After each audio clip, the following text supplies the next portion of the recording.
शास्तीकराच्या विरोधात नागरिकांचा रोष, न्यायालयाची नोटीस कशासाठी? आता सविस्तर वृत्त. अकोला महानगरपालिकेत सध्या भोंगळ कारभार सुरू असून आयुक्त अधिकाऱ्यांना वटणीवर आणण्यास सपशेल अपयशी ठरले आहे. नियोजनाअभावी महानगरपालिकेची प्रतिमा मलिन होत आहे. अधिकाऱ्याच्या खाऊगिरीमुळे नागरिक हैराण झालाय. तक्रार करूनही कामे होत नसल्याने शहराची वाट लागली आहे. अक्कल शून्य अनुभवाचा भुर्दंड शहरातील आम नागरिकांना बसत आहे.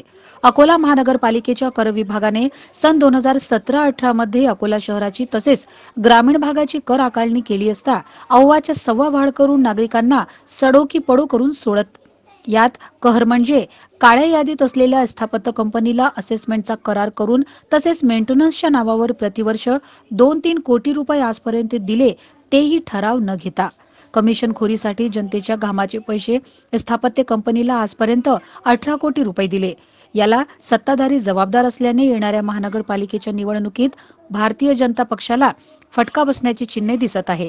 याची चौकशी करण्याची मागणी थकीत कर बाकी असलेल्या शहरातील आम नागरिकांनी सत्यलढ्याशी बोलताना संताप व्यक्त केला आहे.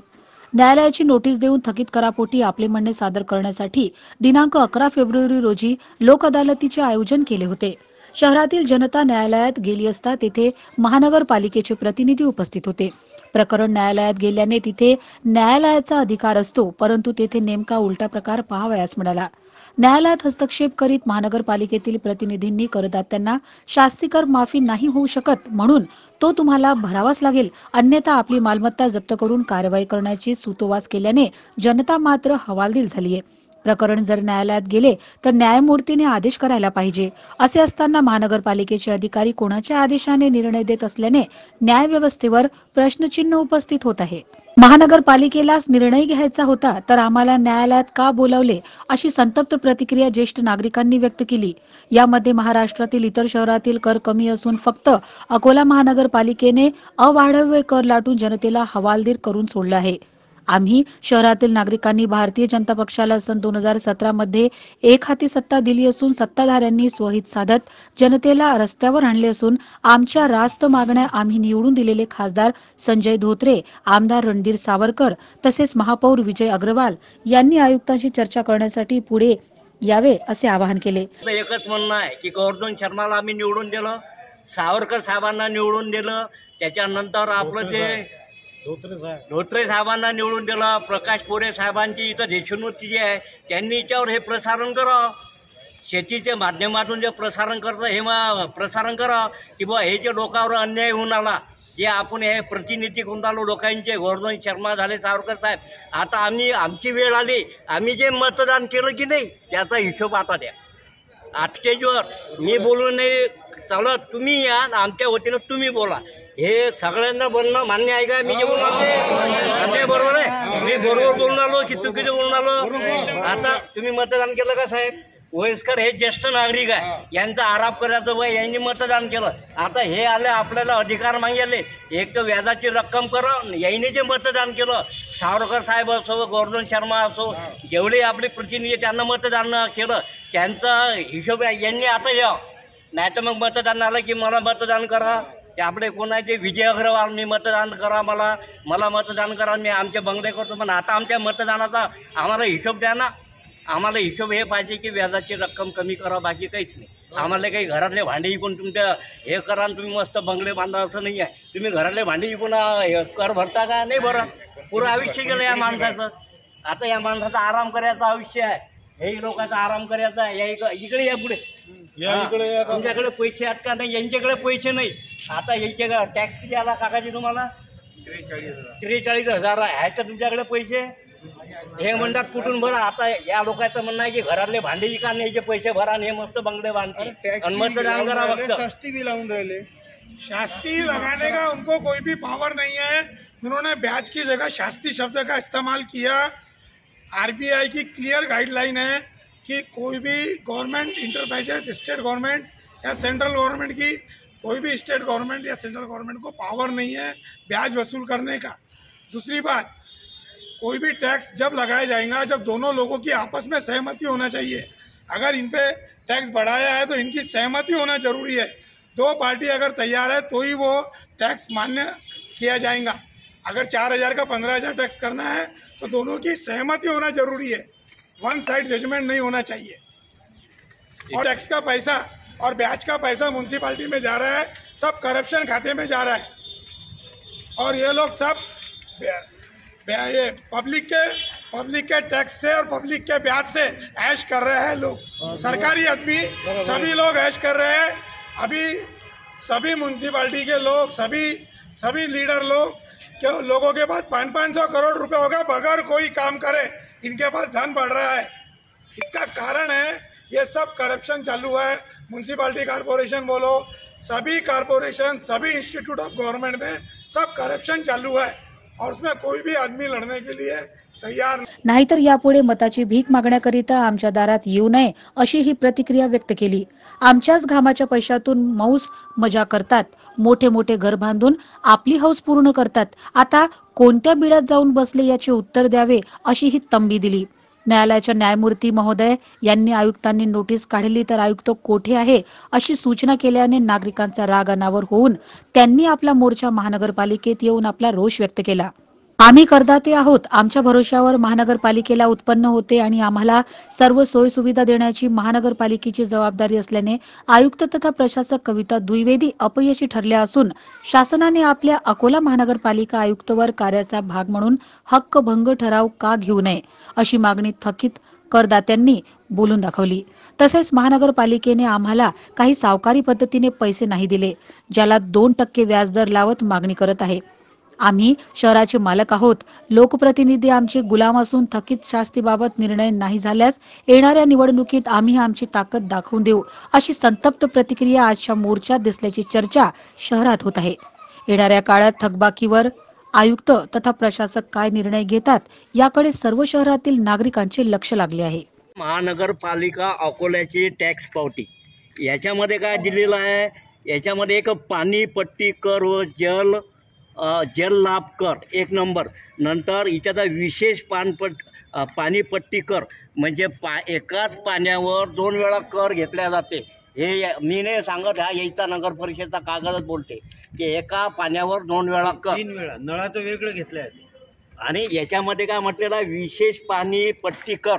पण आता लोकांनी अशी माहिती दिली की विशेष पाणीपट्टी कर म्हणजे काय, विशेष पाणीपट्टी कर असं इथल्या लोकांचं असं म्हणणं आहे की ज्या भागामध्ये तलाव आहे त्याच्यानंतर आपल्या तलावानंतर इथं आपले शेततळे आहेत, शासनाचे मोठमोठे असे पाणी पुरवठ्याचे ठिकाणं आहेत, तलाव नदी, त्याच्यातून जे आपल्याला विशेष पाणी भेटते म्हणून त्याच्यासाठी विशेष पाणीपट्टी कर लावल्या जाते असं इथल्या नागरिकाचं म्हणणं आहे। आता आपल्यामध्ये आहे का कोणती तलाव आहे का किंवा पाणी आपलं नदी आहे का की त्याचं आपलं पाणी या पूर्ण नागरिकाला दिल्या जाते, तिच्यावर आलेले आपले अमाऊंट आहे 10,800, म्हणजे 10,800 काय फुकट देऊन टाका, घरातले भांडे गिंडे इका आणि त्यांना पैसे देऊन टाका, असा झाला हा कार्यक्रम। अरे ये देखो अनल नहीं फिर भी आई है। महानगरपालिकेने लोक अदालतमध्ये टॅक्सची जे लोक आहेत, टॅक्स ज्यांच्याकडे थकीत आहे त्यांना बोलावलेलं आहे आणि त्याच्यामध्ये शास्ती महानगरपालिकेने लावलेली आहे। जर तुम्ही लोक अदालतमध्ये लोकांना बोलावत असाल तर एक तर तुम्हाला महानगरपालिकेने ज्यांना काही अधिकार आहे अशा व्यक्तींनी तिथं हजर राहायला पाहिजे आणि तिथं निर्णय घ्यायला पाहिजे। आणि जर तुम्ही निर्णय घेऊ शकत नसाल तर ते लोक अदालतमध्ये या लोकांचं जे 1000 लोकांना तुम्ही बोलावलं विनाकारण यांचं हे पाडून, तर ते बोलवायला नको। दुसरी गोष्ट म्हणजे लोक अदालत कशासाठी असते, तडजोडीसाठी असते की 2 पावलं तुम्ही मागं घ्या, 2 पावलं हे मागं घेतील, याच्याकरता लोक अदालत असते। आणि तिथं येऊन महानगरपालिकेचे जे अधिकारी आहेत ते सांगतात की नाही तुम्हाला हे पूर्ण भरावंच लागेल। जर पूर्ण भरावंच लागेल तर मग अदालतमध्ये टाकायचं काय कारण, मग इथे येऊन लोक भरू शकतात ना। जर भरण्याची त्यांची हे असेल, भरण्याची क्षमता असली तर इथे येऊन भरू शकता। तर लोक अदालतमध्ये जर तुम्ही टाकलं तर तुम्ही काहीतरी रिलीफ देत असाल, रिलीफ द्यायला पाहिजे अशी सर्व लोकांची अपेक्षा होती, परंतु त्याप्रमाणे होत नाही आणि लोक अदालतमध्ये या लोकांना अजिबात न्याय मिळालेला नाही। लोक अदालतमध्ये महानगरपालिकेचे कुठलेही कर्मचारी हजर नव्हते का? कर्मचारी हजर होते पण ज्यांना अधिकार आहेत, आयुक्त हजर नाही ना, अधिकार आयुक्ताला आहेत। ते म्हणतात, जज साहेब सांगतात की आयुक्त जर तयार असतील तर आम्ही तयार आहोत। मैं my self Vijay Kejriwal, Akola municipality corporation में प्रत्येक व्यक्ति को जो टैक्स लग रहा है, घर का टैक्स, वह पहली बात तो लीगलाइज नहीं है, और वह आजू बाजू के जितना भी म्यूनसिपालिटी एरिया है महाराष्ट्र का, वहाँ भी इतना टैक्स का पोर्शन नहीं है। यहाँ इन्होंने 2 टाइम्स 3 टाइम्स टैक्स का पोर्शन कर रखा है, और टैक्स के पोर्शन को 3 गुना बढ़ाकर उसके ऊपर ये ब्याज की जगह शास्ती करके ब्याज भी वसूल कर रहे हैं, जो इनको राइट नहीं है। कोई भी प्रकार का ब्याज, कोई भी प्रकार का शास्ती और इतना टैक्स लेने का भी राइट नहीं है, और ये सिर्फ अकोला में ही हो रहा है।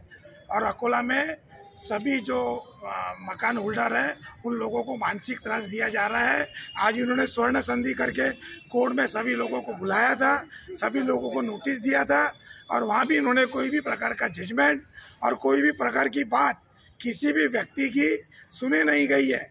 और जज साहब, क्या नाम है उनका, नहीं पैठनकर साहब ने भी कोई भी प्रकार का जजमेंट दिया नहीं है। और विजय पारतकर साहब पे भी हम नहीं, ये विजय क्या नाम है, विजय पारतकर साहब पे भी हम केस करेंगे।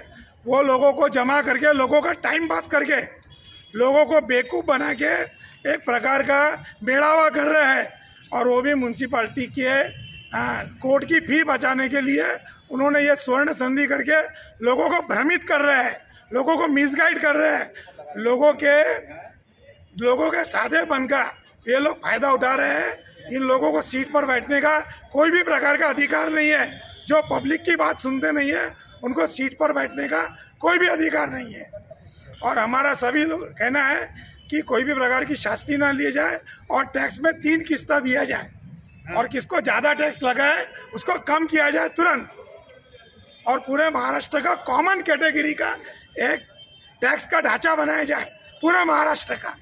महाराष्ट्र सरकार से मैं निवेदन करना चाहूँगा, शिंदे साहब से, कि पूरे महाराष्ट्र में एक कॉमन कैटेगरी का म्यूनसिपालिटी टैक्स का कायदा बनाया जाए कि इतने स्क्वायर फुट पे इतना पैसा लगेगा, 100 स्क्वायर फुट पे हम 100 रुपये लेंगे। अगर इन्होंने 2500 फुट का मकान बनाया तो इनसे सिर्फ 2500 रुपये लेने का अधिकार है। एक कॉमन कायदा बनाया जाए।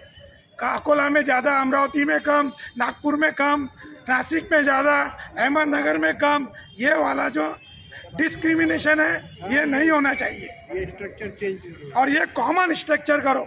अगर आपको, और जबकि सरकार ने बोली थी जीएसटी लगने के बाद कोई भी प्रकार का टैक्स नहीं लगेगा। आम आदमी रोज जीएसटी भर रहा है, पेट्रोल पे, डीजल पर, सर्विस टैक्स में, कपड़े पे, चड्डी पे, बनियान पे, चप्पल पे, सब कहीं पे टैक्स भर रहा है, अनाज पे भी टैक्स भर रहा है। जब इतना अपना जीएसटी का पैसा है तो आम आदमी को बेवकूफ़ बना रहे क्यों? उनसे कलेक्शन क्यों कर रहे? ये तुम्हारे पैसा बाप का नहीं है जो तुम फॉरेन में फ्री में बांट रहे, ये हमारे टैक्स का पैसा है। तुम यहाँ के जनता को लूट रहे और फॉरेन के लोग, बाकी के लोगों को फ्री में बांट रहे। आपको कोई भी प्रकार का अधिकार नहीं है। आने वाले इलेक्शन में जो भी लोग हैं, जनप्रतिनिधि, वो कोई भी प्रकार की जवाबदारी का पालन नहीं कर रहे हैं। उन लोगों के पास भी करोड़ों अरबों रुपया हो गया है, बगैर कोई काम धंधा करे, बगैर जनप्रतिनिधि के पास 500 करोड़ रुपया हो गया है। एक एक जनप्रतिनिधि के पास 500 प्लाट है। एमआईडीसी में 25, गांव में 400 प्लाट। एक काका के पास एक मकान है, इनके पास 500 प्लाट नहीं है। इन्होंने पूरा जीवन संघर्ष किया, लेकिन एक जनप्रतिनिधि अपने खाकी कलर के कपड़े पहन के 500 करोड़ की पार्टी बन गया, बगैर कोई काम धंधे करे।